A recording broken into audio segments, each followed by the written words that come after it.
I also want to apologize, I ended about 8 minutes too soon because I was thinking that Wednesdays were still short days.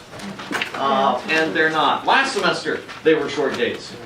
But one of the great things about Farmington High School is the constant change. That's... At the same time, it's tradition and progress. That's right. That's what we're all about here at FHS. So, today we are going to be looking, finishing up the last topics. As you know, I moved your reflection because I came in here and I wanted to make sure you get all the stuff you need for your test before this weekend. Oops, sorry. And we will get everything done today that you need for the test. We'll have a review Tuesday, assuming we have school and there's no snow or ice. I'll be here at 7 in the morning and then we'll do one after school as well. So you're welcome at either one of those, okay? Okay, so 7 in the morning or after school, either way. And then we'll have the test on Wednesday. All right, we talked about Keith Thomas's ideas yesterday. Abby, do you remember what Keith Thomas said? That the witchcraft persecution started to increase because people started to write down what the, I guess, role of Christianity was really. Yeah, Thomas is going to say that there was a lot of confusion basically about what magic was and what religion was because they saw religion having some magical elements to it, like I think I mentioned yesterday, like communion. The priest blesses the wine and the wafer, and it is magically transformed in a lot of popular opinion ideas, and so on and so forth. We talked about the role of the of carnivals and social leveling. What is a carnival? Do you remember? People would go out and party. Oh, yeah. People would go out and party. Not just for you, but... You're right. People would go out and party. And what was important about partying? Not just getting drunk, but social release valve. Yeah. And what do we mean by a social release valve? Tensions are high in the party.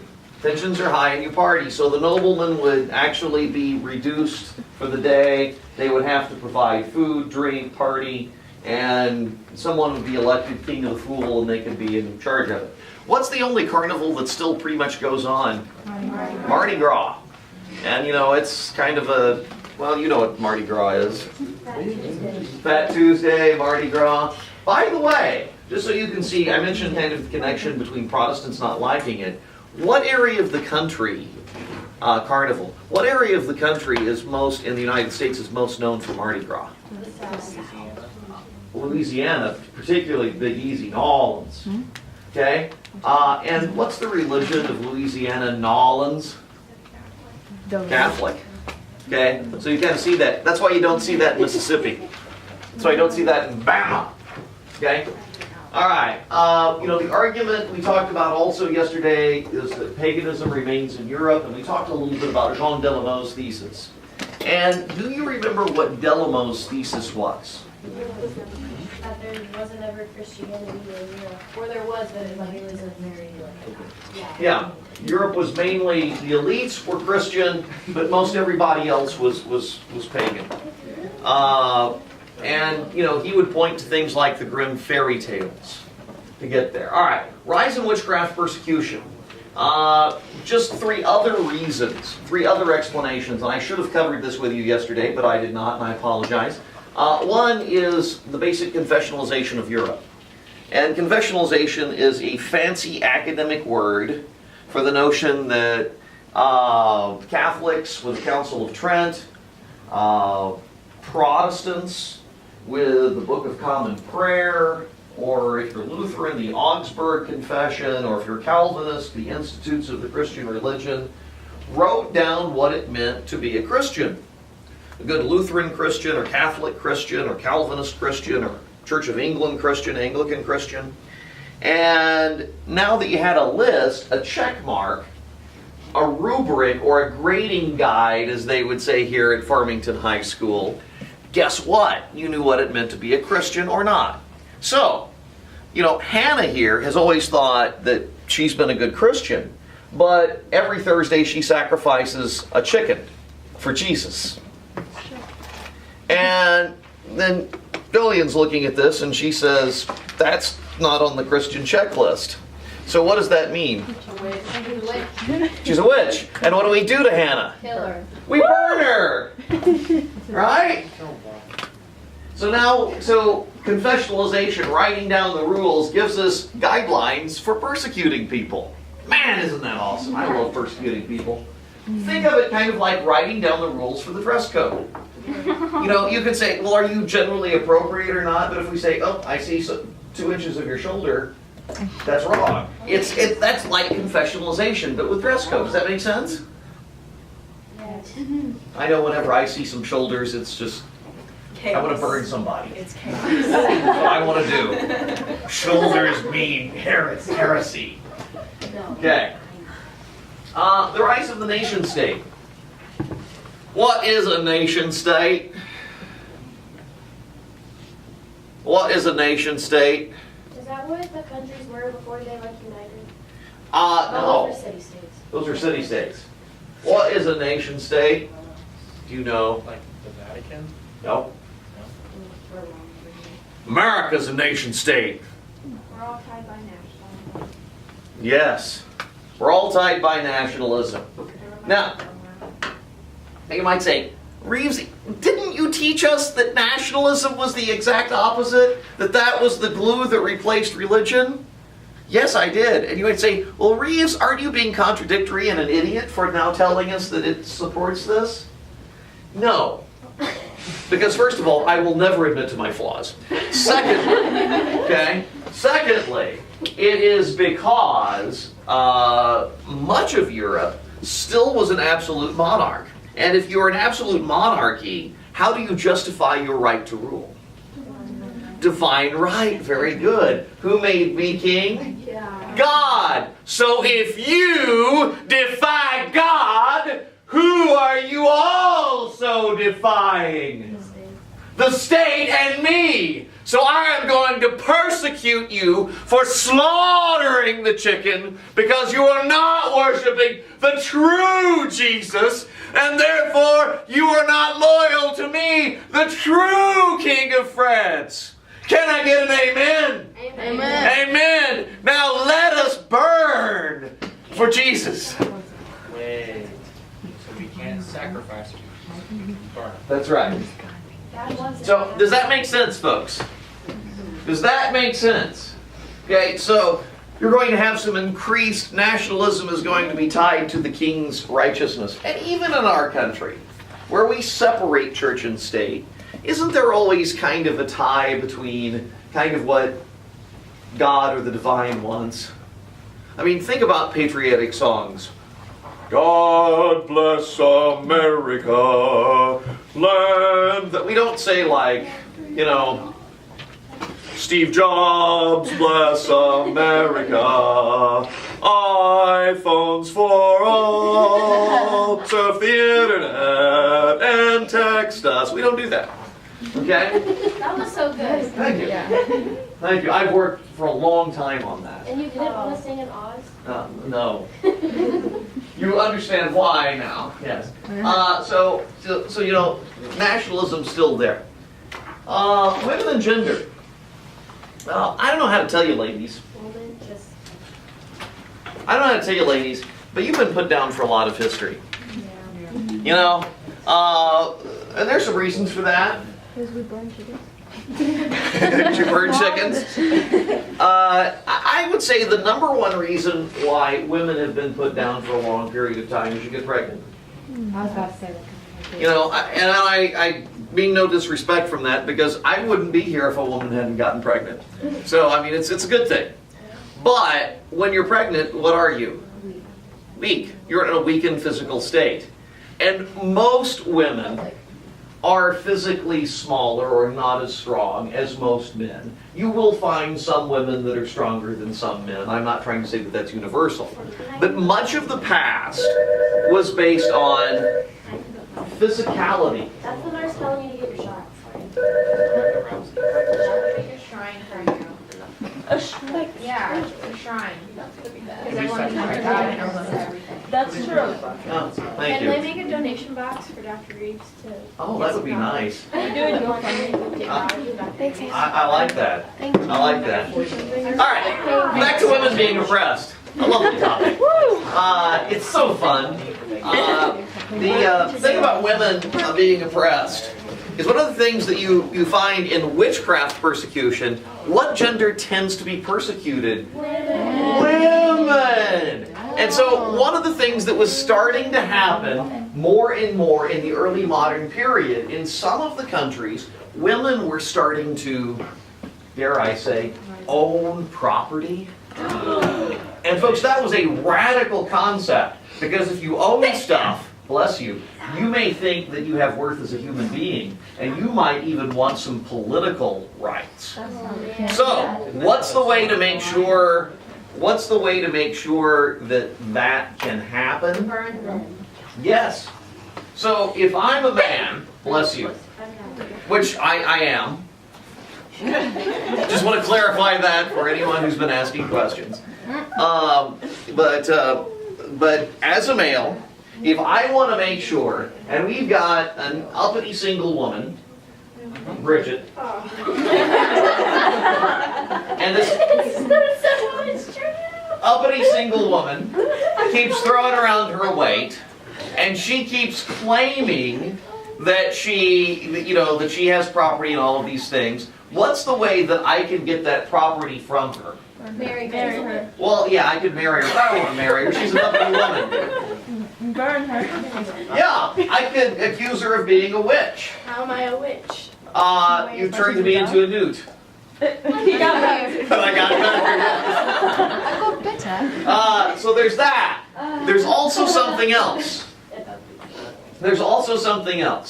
Sometimes single women, would claim to be witches, or at the very least not deny being witches, because if you were a single woman living by yourself on a farm, alone, with nobody else there, People are scared of you. people are scared with you, and they're not going to mess with your property.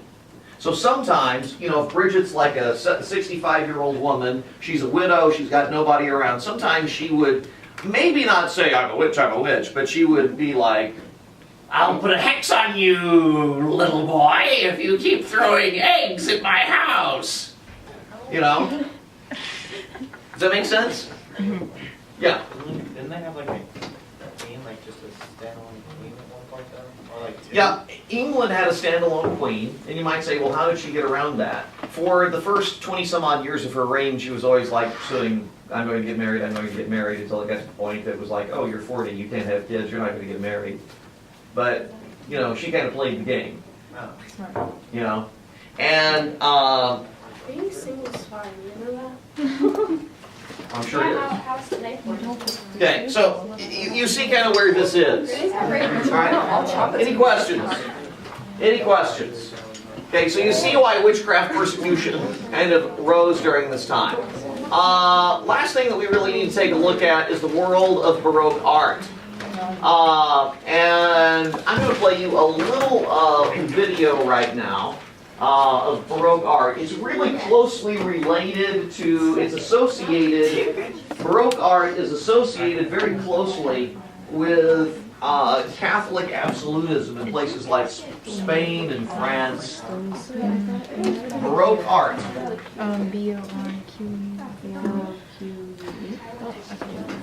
And this is a short video about how to recognize Baroque art. Sorry, that's not How can you look at a painting or sculpture and know that it was made during the period that we call the Baroque? How do you recognize the Baroque style? Let's start by looking at this very Baroque art and kind of hit some of the highlights that video had. That video is much better than me just looking at giving you kind of the key points from the PowerPoint, because they went through some key things. All right, what are some characteristics of Baroque art? Okay, one of the characteristics that we're going to go through this here a little bit, and I'm going to add to the PowerPoint what they said, verbally, what they said in that video. First of all, a lot of Baroque art is associated with the Catholic Reformation. Why is it associated with the Catholic Reformation? Well, Protestants tended to want to strip ritual away from religion. That's one of the problems that Luther had. Well, what was one of the most ritualistic parts of church? The art of the church, the physical art of the church. So did they sponsor artists to make great altarpieces anymore or statues of religion? Protestant churches didn't, but Catholic churches did. And so one of the things to use, I don't want to say as propaganda, but maybe that's the best word, for the Catholic worldview were these great pieces of art. Other traits that they talked about in this video. What are characteristics of Baroque art? First of all, they're a moment in time. You know, you were seeing in Caravaggio's painting, you were seeing Peter getting nailed to the cross, okay? It's not the idealized statue of David by Michelangelo where it could have taken any time. He could just be, I'm in a natural pose. It's something's happening. Vermeer's woman is pouring water. It's a particular event in time. Secondly, all of the figures are unstable. I don't mean like mentally unstable. I mean like physically. They're contorted. They're, you know, moving in a certain direction. If you look at all of the Renaissance art, you know, it's always a perfect triangle. Everything, they wanted harmony and balance. This is all about movement. You know, it might be, you know, for instance, think about the poses would be things like a discus thrower getting ready to wind up. And so it would be at that moment where they're all wound, ready to go. So you have that movement. Now, one of the things about that movement gets us to another characteristic. Unlike Renaissance pieces, like the Mona Lisa back there, which is, you know, basically everything's in light, you will have stark contrasts between light and dark. You'll have shadows, and that's whether it's a sculpture where just the 3D effect will produce the shadow, or if it's a painting, they have shadows. And a lot of times the background won't be a landscape like in a Renaissance painting like the Mona Lisa back here, but instead what it'll be is a dark background. Another characteristic is that it's going to be portrayed in a realistic but not ideal setting. David is not going to look like a god, but he's going to look like a real boy, if you will. And there's going to be a direct focus. You're going to be looking right at the subject in a very personal kind of way. Now, that video dealt with all of the key concepts of visual art. One thing I will say, there is a lot of Baroque music, and one of the key characteristics of Baroque music is the use of counterpoint. Okay? And so that's kind of the birth of that. And let's talk about some of the great visual artists and the great Baroque composers. Probably the most famous Baroque composer of music is Johann Sebastian Bach, the great German composer. He famously wrote the Brandenburg Concertos, but he wrote a lot of other things. One of the things that he wrote, you probably have heard of, he wrote a lot of things for organ, but da-da-da, da-da-da, you know, Like Dracula. yeah, what is that? Toccata and Fugue in D minor, and that's been used in horror films and movies a whole lot, but you kind of get that, and it's got its counterpoint in it too. And Bach was famous for that. Another famous Baroque composer is Handel, Georg Friedrich Handel, or George Frederick Handel, if you want to make it English style. And he famously wrote not only the water music, but probably the most famous oratorio in the world, the Messiah. Are you familiar with the Messiah? I don't think I heard it. Well, the Messiah's most famous part is the Hallelujah chorus. Hallelujah, hallelujah, hallelujah, hallelujah, hallelujah, hallelujah. And what does everyone have to do if it's performed? Well, if I'm singing it, they cover their ears, but what else do they do? They stand up. Because when the King of England first heard that performed, he stood up, and it's been tradition ever since. So when it's performed, you got to stand. So even in America, where we don't have no royalty except Elvis Presley, we have to stand up. Come on. All right. Visual artists, they've already mentioned them. Guys like Bernini. He did a lot of things that they showed, his sculpture of David and everything, but this is actually my favorite. This is the Ecstasy of Saint Teresa of Avila. And I don't know if you can really see her face, but she's like in ecstasy. What do you mean? And what is piercing her? It's an angel from God. Of course, you see the light streaming from heaven represented here. And what's the angel? And the angel has got an arrow in this hand, and basically she is being pierced or filled with love from Jesus. It's Cupid. I mean, it's very emotional, very, I mean, more people might attend church if they felt this way, I don't know. But, I mean, it's very kind of, whoa. I've never had art like that at my church, but it's very interesting. Yeah, we've got stained glass, but we don't have anything like that where Saint Teresa wrote about how she felt like she was married to God, and I guess this is kind of a literal interpretation of that, I don't know. But it's a very emotional, direct, and you see that diagonal kind of, the arrow, anyway, I don't want to get too close with that, I like my job. And Caravaggio, of course, we saw his painting of St. Peter being crucified upside down, and Caravaggio. Vermeer up north and is probably the most famous of the Jean Vermeer, or Jan Vermeer, of the Protestant painters. Although I know what they said he is in that time period. His work does look a lot different though. Why didn't the Protestants do any religious art? They weren't commissioned. Yeah, they weren't commissioned. They weren't commissioned to do it. That's going to have a massive change over time in art, because where did most artists get their money from? The church. And so in Protestant countries, they're going to start having to do other things. Okay. One thing that we're just going to start with today, you can draw a line in your notes right now. Okay? And this is the point where, from this point on, it's going to be the next test. Okay?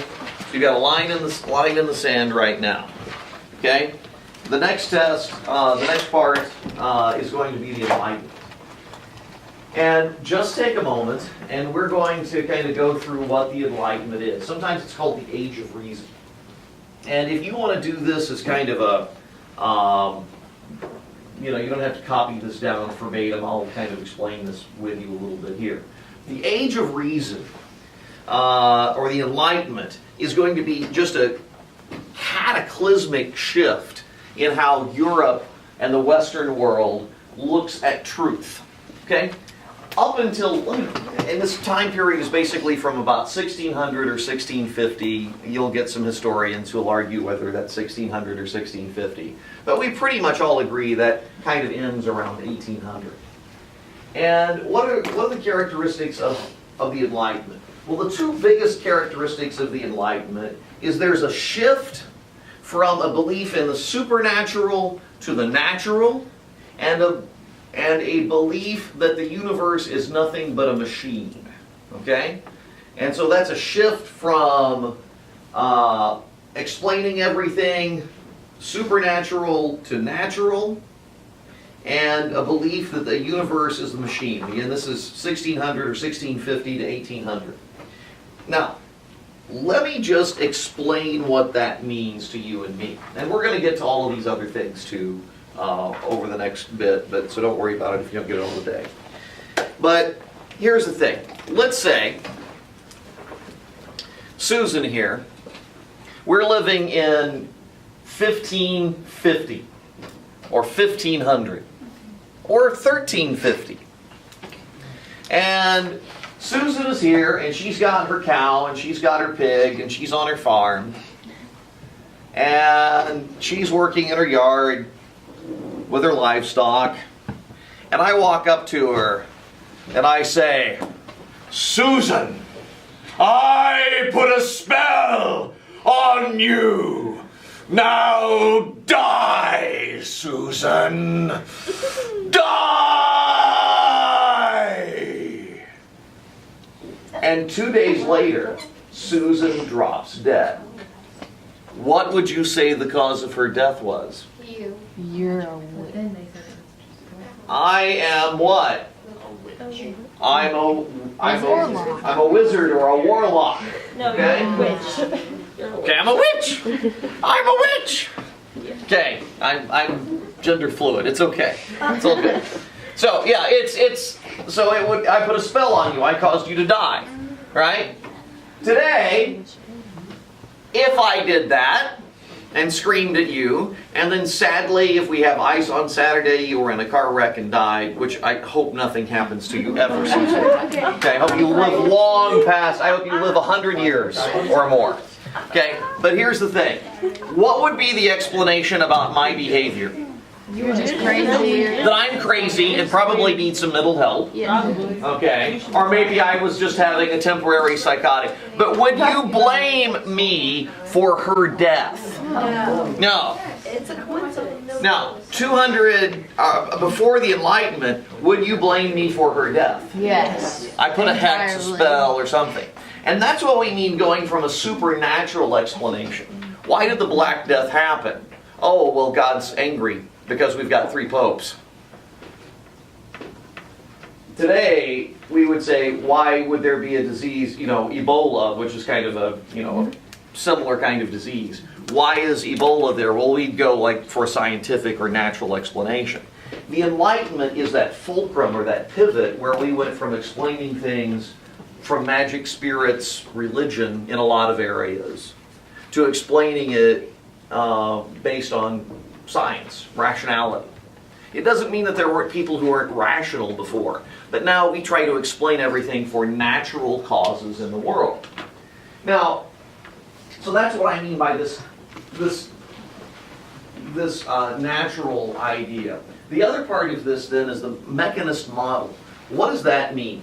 Well, that's a little wordier way of saying that the universe is a machine. A universe is a machine. So if everything has a part, that means that let's take my family's minivan. If the transmission goes out, what do? Fix it. Well, I could. Well, I can replace it because there's a universal transmission for Fords, and you put it in. I'm not wealthy, I'm sorry. I'm a teacher here, Bridget. I can't afford new cars. I've had the same car for the last 15 years. Very literally 15 years. Make me feel bad about myself, Bridget. So the take-home message, kids, is don't be a teacher if you want new cars. Just be something else. There are great things about being a teacher too, but if you want new cars, that ain't it. Okay? That ain't it. Yes, you can. Okay, so long story. I wasn't going to be that grammar teacher. It's may I. Mason Nielsen's that teacher. Okay, so long story short, the world's a machine, and machines have interchangeable parts. And everything in the engine compartment has a particular function, right? Now, that sounds good. You should be everything then has a purpose, okay? Which kind of gives us all kind of a purpose. And if everything in the engine runs on rationality, the universe is a machine, you can figure out what those parts do. There is kind of a downside philosophically to the universe being a machine, though. And what's the downside? No free will. How is that?